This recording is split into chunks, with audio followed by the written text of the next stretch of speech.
Joe Biden's insane electric vehicle mandate, because it was just insane. And repeal the last, and by the way, if you want to buy an electric car, it's great. If you want to buy a gasoline-driven car or a hybrid, it's great. Whatever the thing happens to be, I heard hydrogen's hot. The problem is when it's not, you're in deep trouble. Because when that sucker blows up, they don't find the body.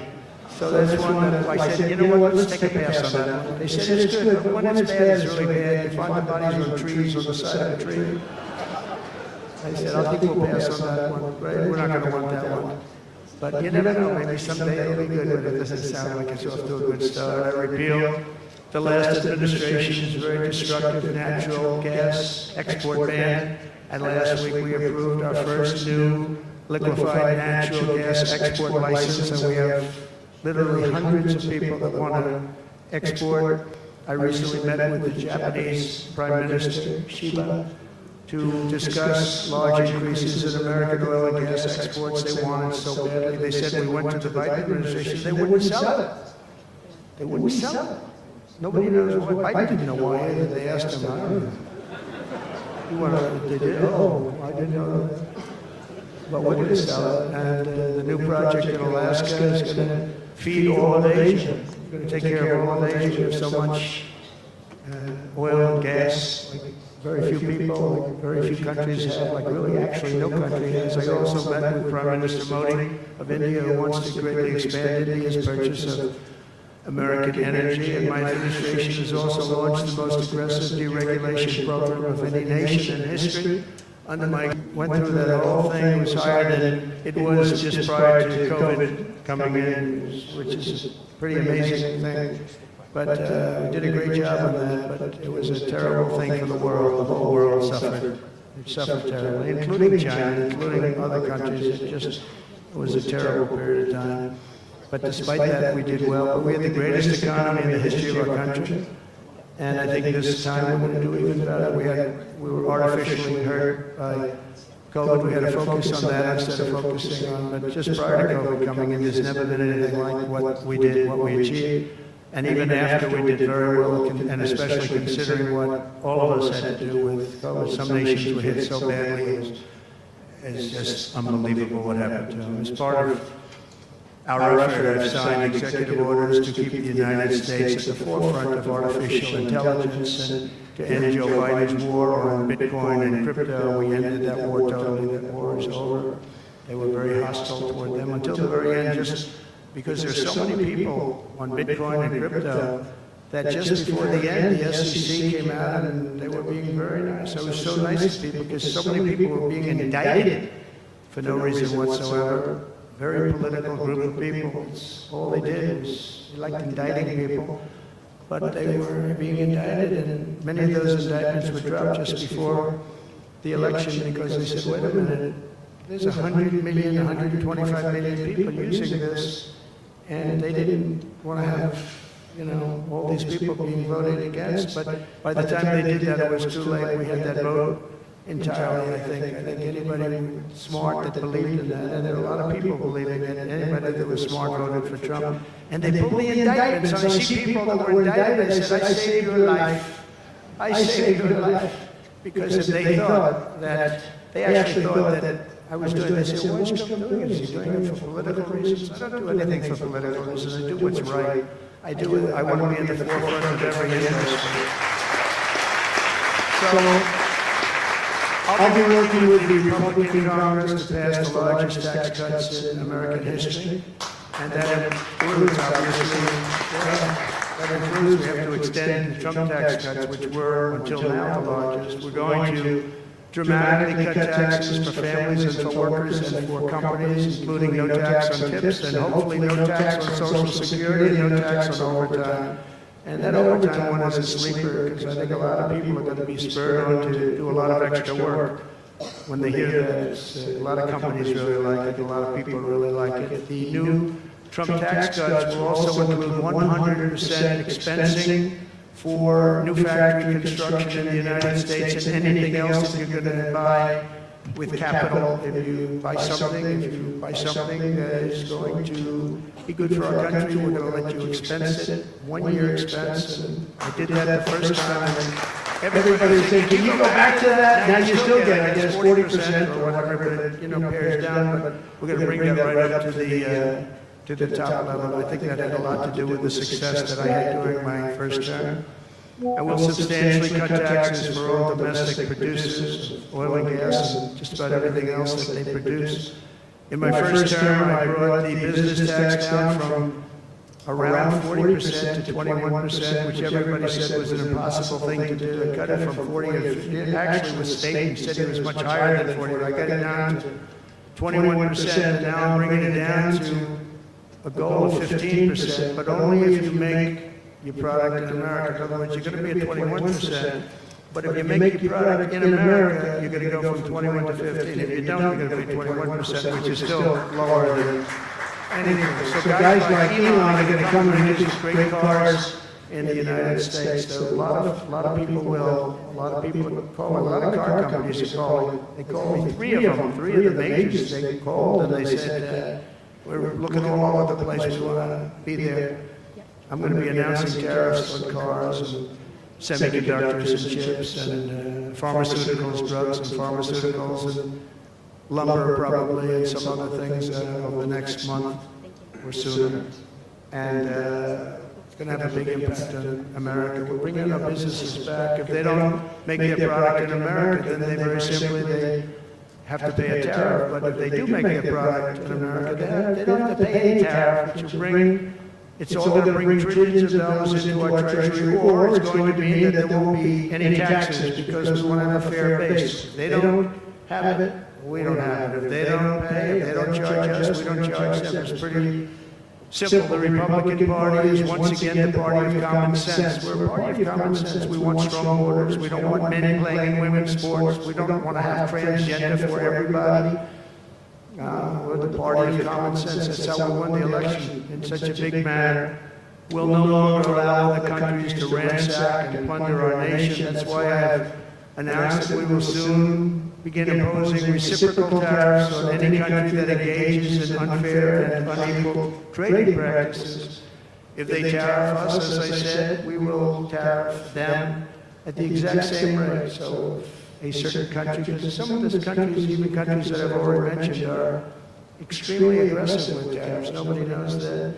European Union, they have a VAT tax that's devastating. It's very tough for people on the outside.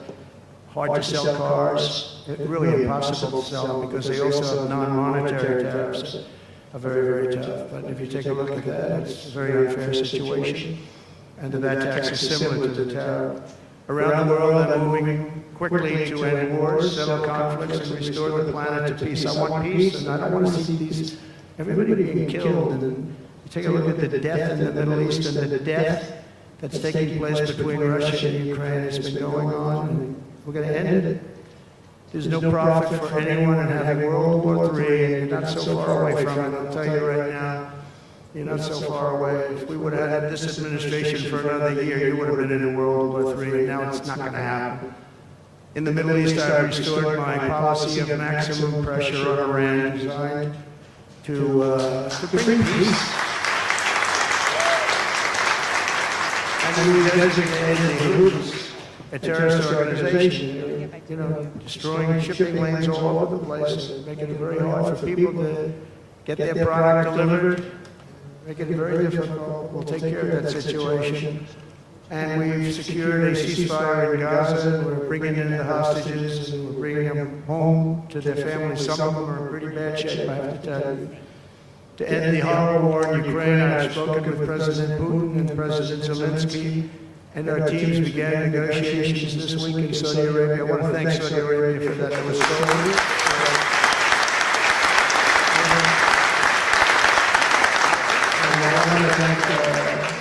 in particular, we have so many people, Yasser, Mohammed, all people, but in particular we have to thank Crown Prince Mohammed bin Salman for hosting these historic talks. And talks that went very, very well. Steve was there, Steve Witkoff was there. Michael was there, Michael Waltz and others, and they really went well. It's a big step. We're going to get that war over. You have to see the people that are dying. I look at the pictures, the satellite pictures of the field. It's a level field, and it looks like a modern-day version of Gettysburg. You know what that means? It is just carnage. It's horrible, and it's not American soldiers. It's not even soldiers from the Middle East in the case of Ukraine, Russia, but it's people, it's young people from Russia and Ukraine mostly that are just being decimated. It's flat fields, and a bullet goes, and a bullet only stops when it hits somebody.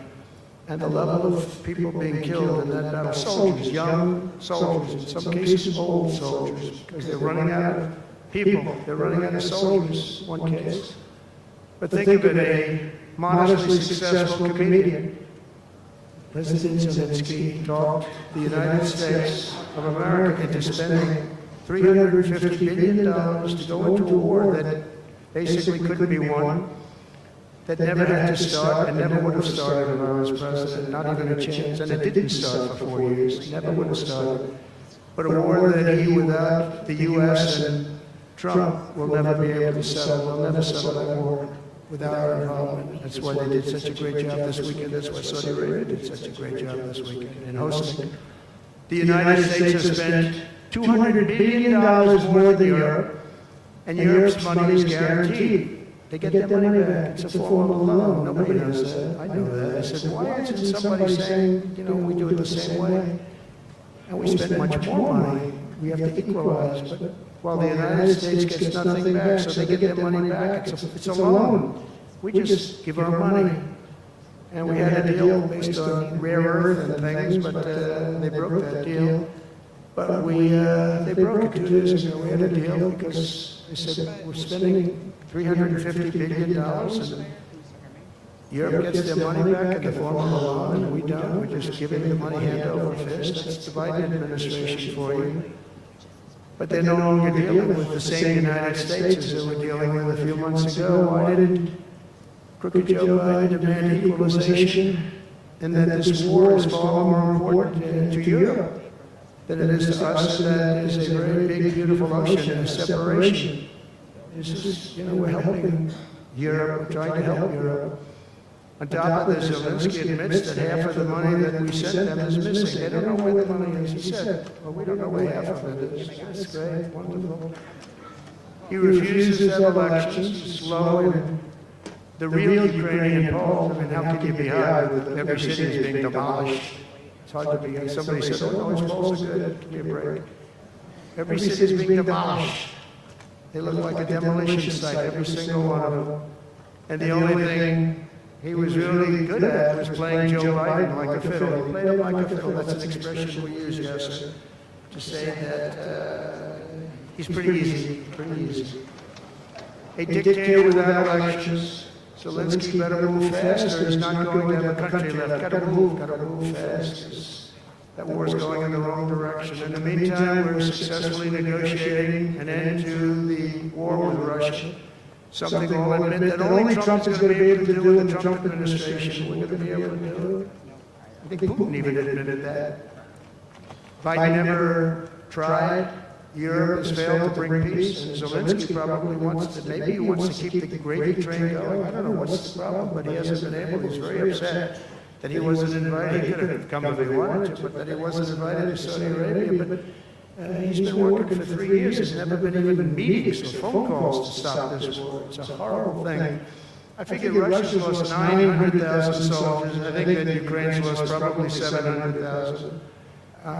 And it's a terrible thing. You'll see bodies and body parts all over the field, all over. We see them through, very accurately through satellites. I love Ukraine, but Zelensky has done a terrible job. His country is shattered, and millions of people have unnecessarily died. And you can't bring a war to an end if you don't talk to both sides. You've got to talk. They haven't been talking for 3 years. So we hope to see a ceasefire soon and to reestablish stability in Europe and in the Middle East.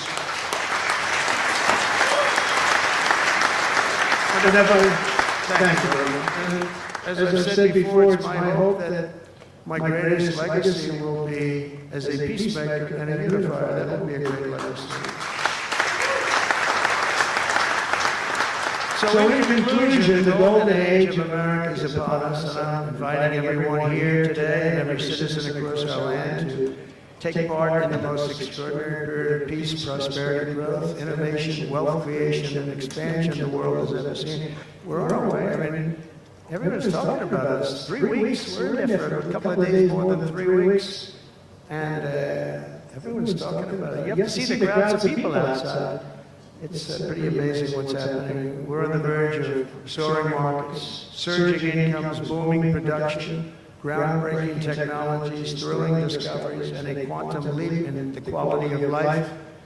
Absolutely a quantum leap. One day very soon our country will have the greatest economy in the history of the world because we once again have a president who puts America first. And we put America first, and your country should put your country first. But in the end, we want America first. And when it's all beautiful, which is going to be pretty soon, we want to help other countries, and you want to help other countries. But, you know, I tell your leaders, and some of the leaders are in this room right now, you've got to put your country first. Whether it's Saudi Arabia, whether it's something else, you've got to put your country first. But we're going to have plenty left over to help others also.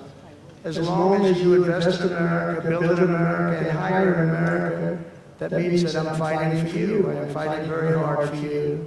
Together we're going to make the United States of America bigger, better, bolder, richer, and greater than ever before. It's going to be stronger than ever before. We're going to be a peacemaker, a peacekeeper. We're going to stop people from these stupid, never-ending wars. We're not going to partake in them ourselves, but we'll be stronger and more powerful than anybody by far. And if it ever came to war, there is nobody that will be able to come close to us. But we don't think that's going to ever happen. So I want to thank you all very much. It's a great honor to be here. And I think somebody said they're going to ask questions. And I didn't say, gee, what other questions like Biden does? I say, just ask, it doesn't matter. You ask a question and I give an answer. So I think, Richard, you're going to come up and you're going to give me some questions. Thank you. Thank you. Thank you very much, Mr. President. We round of applause for President of the United States of America. Thank you.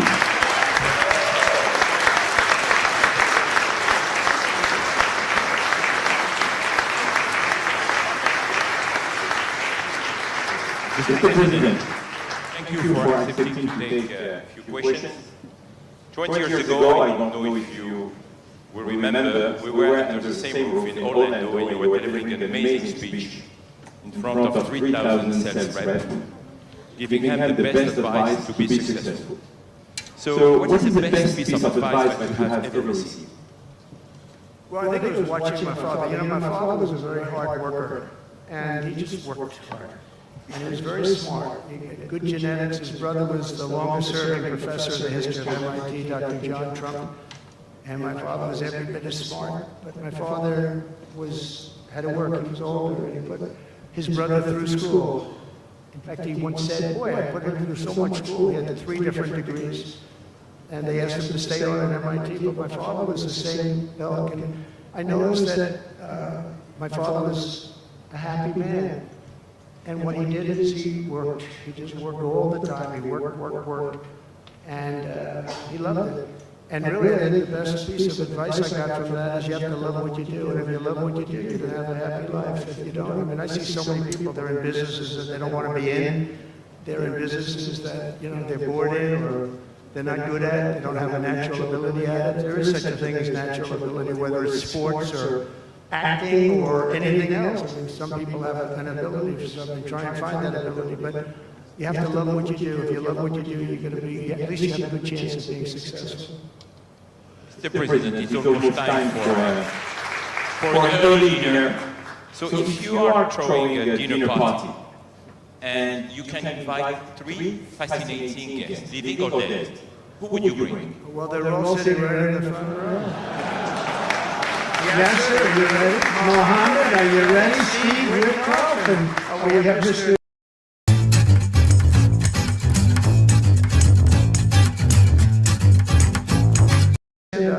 He gave the United States the World Cup. Johnny, thank you very much. I didn't know you were here. That's right. He's the king of soccer. That's not bad. and you've done a fantastic job. You know, but it's very interesting. When I was president, I got the World Cup, and I got all of the, you know, we have the 250 anniversary, so that fell in this administration. That's a big deal, 250 years. But we have all of these things happening, and I also got the Olympics. And I was called by the mayor of Los Angeles, sir, would you call up the Olympic Committee, because it was at that time President Obama will not take their phone call, and we're going to get the Olympics in Los Angeles. And by the way, they've recommitted to Los Angeles at a level that, you know, I was very worried about that. And they've, the opposite, you know, somebody could have said, well, we're going to do it someplace else. Until they have actually recommitted, they're going to make it bigger and better than ever. So, I had the Olympics. So I got the Olympics, I got the World Cup, and I said, and the 250, but that one I didn't get. But it was there, it was in this term. And I ran an election, and we did fantastic in 2016. We did much better. Millions and millions, tens of millions, but millions and millions of votes better. And bad things happened, and I didn't get that one. And I said, you know, when I originally signed the Olympics, I said, I won't be able to even be president. And I got the Olympics, because if I didn't, when I spoke with the people, the organizing committee and the people in different parts of the world, they asked me to do it because the president wouldn't do it. I was president-elect, and I gave them a talk. I couldn't get them off the phone. They were starving for love. And the bottom line, they gave us the Olympics. And I said, you know, isn't it sad I won't be president? Then we had the election result, and now I'm president for the Olympics and for the World Cup. So I'm very happy about that, Johnny. Thank you very much. Thank you. I'll be there. I promise I'll be there. And by the way, Mr. President, backstage you have a gift from Gianni. He gave us the first ball with your name, which will be played for the World Cup in America. It's going to be great. Thank you, John. Very much. I doubt that any day you will take a sabbatical year, but if you could take a sabbatical year, Mr. President, what unconventional thing would you do? Sabbatical. You don't work for one. But you said Sabbath. It's a big difference. It's almost the opposite when you think about it, right?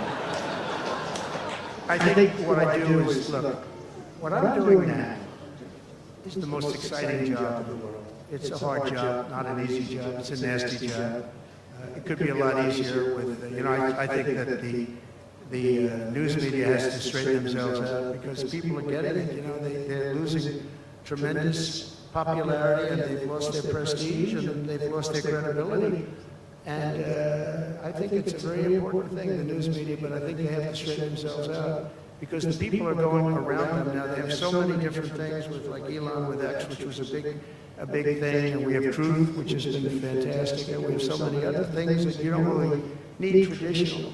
But I will tell you that there is just nothing I could do to enjoy my life, whether it's that or anything else that you asked, because this is the only, I had to make a big decision, and it was a very risky decision, because if I would have lost, my life would have been a much different life. It would have been a very nasty life. They were going after me at levels that nobody's ever seen before. Not Andrew Jackson, not Abraham Lincoln. You know, the historians say that the president that was treated the worst by far by the media and overall was Andrew Jackson. In fact, his wife died of heartbreak. They were treated really rough, and Abraham Lincoln was second, but he had a civil war, you can understand that.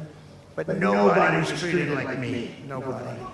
And I will tell you, you learn a lot about yourself, but there's nothing I'd rather do. I had to make a decision, do I do this? Because if I lost, it would have been very, very bad. It was dangerous, actually, very dangerous in so many different ways. And I decided to do it, and I said, I have to win, because if I don't win, I spoke to a friend of mine the other night, he said, you know, if you lost, it would have been very, it was actually Sean Hannity just before we did the interview last night. He said, boy, if you would have lost, you would have had a tough life, you would have had a very tough life. So there was a certain amount of courage involved in this decision to run, and it's a great honor to win by this much, to win all 7 swing states, the popular vote. Popular vote doesn't get won that much by Republicans for whatever reason. I think that's changing, because again, we're the party of common sense, and they're the party of some real bad things, and I think they'll change. I think they have to change. It would be wonderful. I'm going to be having lunch with some of the Democrats next week, and it would be wonderful if we could work together. I think working together would be great. But they have to change. You can't get elected on the programs that they want, and that's really what America wants to see. So there's nothing I'd rather do than what I'm doing right now.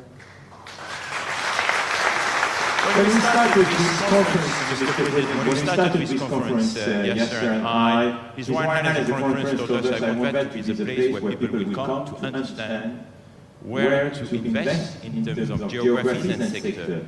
So, what is the best investment you have made in your personal growth, Mr. President? Well, I was involved in real estate for most of my life, and guys like Witkoff will tell you I was really good at it, and I was successful at it, very successful at it. I've been involved in things prior to being president, but during the last 4 years, I followed sort of the trends, and I've made a lot of money with following some of these trends. And, it's something that you do. I really believe that some people have instinct. I think I've always had an instinct for making money. I make money.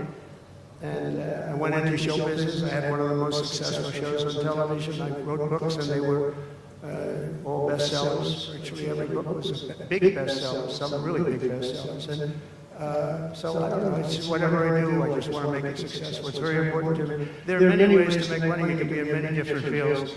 And a lot of it is being in the right country. If you're in a certain country, our country is actually getting very bad, a very dangerous place, actually. Bad things were happening, but if you're in a certain country, you have a chance to do well. And no matter how good you are, if you were born into the wrong country, you're not going to make money. You can do other things. You can attain power, I guess. Maybe it's the wrong kind of power, but it's power. But being in the right country, where you have the right incentives and entrepreneurship, etc., and America has always been sort of at the top, or one of the top, but always pretty much at the top. But it was losing that position, and I think losing it rapidly. This last administration, look, I don't want to be. I wish I could say I wouldn't have run if I thought Biden was doing a good job. If I thought they were, I wouldn't have run. Because as I said, it was very dangerous to run in a lot of ways. In fact, my ear will show that when you look at it close. My ear, I had that throbbing feeling every once in a while, but it was dangerous in a lot of different ways. But he was so bad that I had no choice but to do it. If I thought he was doing a great job, I wouldn't have run, and I would be very happy. I actually wanted him to do a good job. I was saying, do this, do that. I'm telling them, do things. They should have done what I said.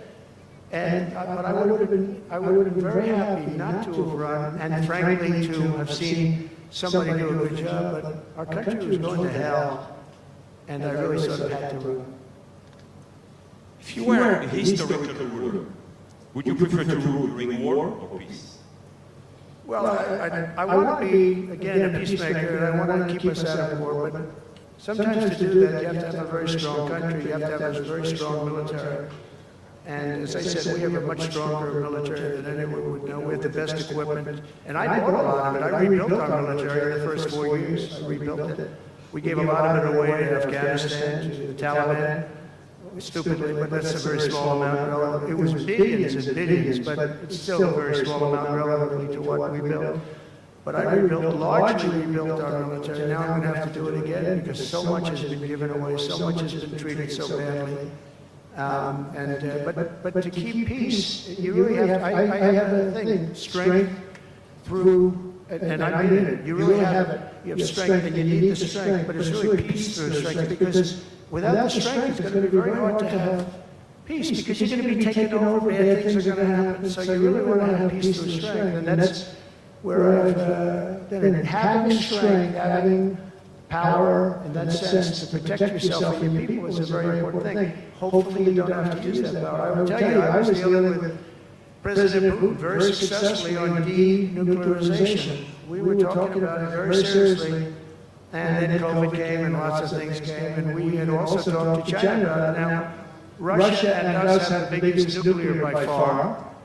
China is not close, but they will be close. In 3 or 4 years or 5 years, they'll be equal. But we were going to talk to China, and I spoke to President Xi about it very successfully. I think we were going to denuclearize it. We would have had to get the smaller nuclear powers, of which there are 4, 3, maybe, but 4 probably. to do something, we would have been able to do that. But I was having very strong talks with President Putin about denuclearization. And, you know, you're president, you get presentations about what we're building, what we're having, the power of weapons, the power of many things besides weapons per se. But I saw the power of nuclear weapons, and we can never let that happen. If that happens, the ball game will be, the world will be destroyed. The power is so enormous. You look at Hiroshima, you look at Nagasaki, multiply that times 500 times, and the world would be destroyed. So you want somebody as your president, or you want somebody as your leader that understands that we just can't let that happen. We can't let other countries get nuclear weapons. Not only Iran, Iran is a good example, maybe the one that people think about, but we can't let that happen. The power of weaponry today is so enormous that the world would disintegrate, so we can't let it happen. Mr. President, if you had to describe the United States of America in just 3 words, what would they be? In 3 words? 3 words. Love, respect, and strength. That's a tough question. That might be my best answer, Russell. That reminds me of high school at that point, but that may have been the toughest question. You think Joe Biden could have done that? I don't think so. We're almost at the end, Mr. President, but talking about the United States of America, what is one cultural habit in the US business that the rest of the world could learn from? What is the best practice? Well, I think we love our families, but I think a lot of the world loves their families. I was speaking to the head of Mexico because I complain constantly about people pouring in. Now our border is the strongest border we've ever had. We've gone from the worst border ever in history to the strongest border.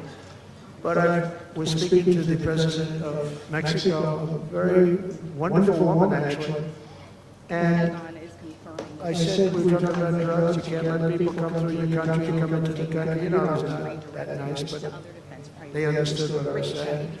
And she said something that really got me. She said, I said, you're not a big drug taking nation. And she said, no, we are not a consumer.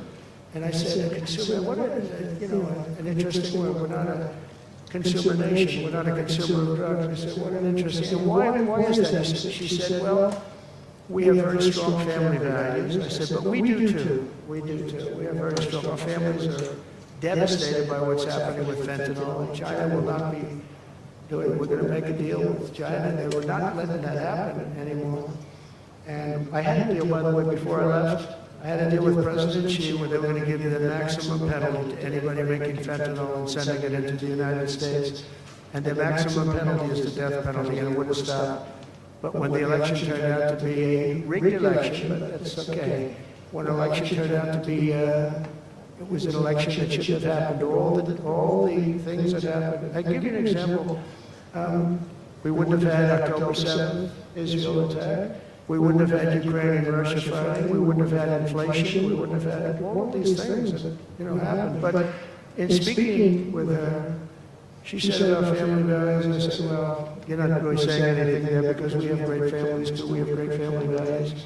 She said, plus we advertise a lot. I said, ooh, you mean you advertise about how bad drugs are? Yes, we do. We spend a lot of money on advertising. And I said, unbelievable. That was such a great conversation because we're going to spend hundreds of millions of dollars advertising how bad drugs are so that kids don't use them, that they chew up your brain, they destroy your teeth, your skin, your everything.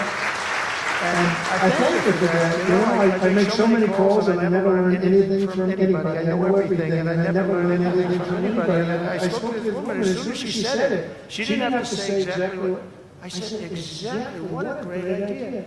And I think we're going to have, and I saw pieces of it, we're going to go in with $100 million and then another $100 million initially. But I saw some of the ads and they are really violent. I said, you have to make them strong. Your skin practically comes off after a period of time. You lose your hearing.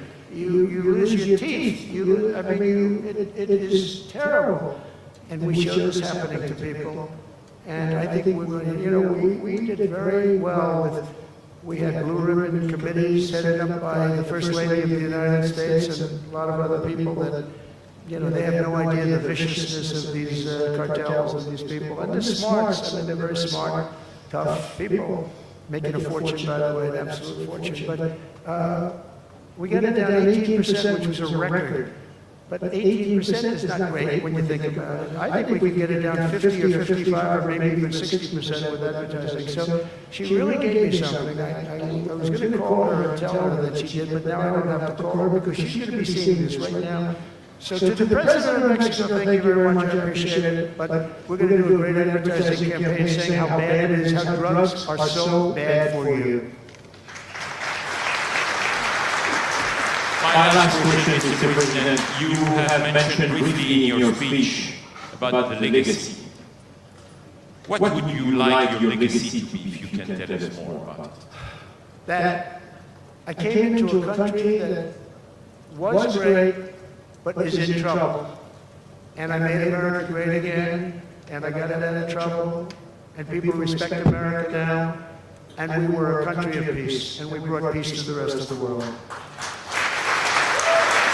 Thank you very much, Mr. President.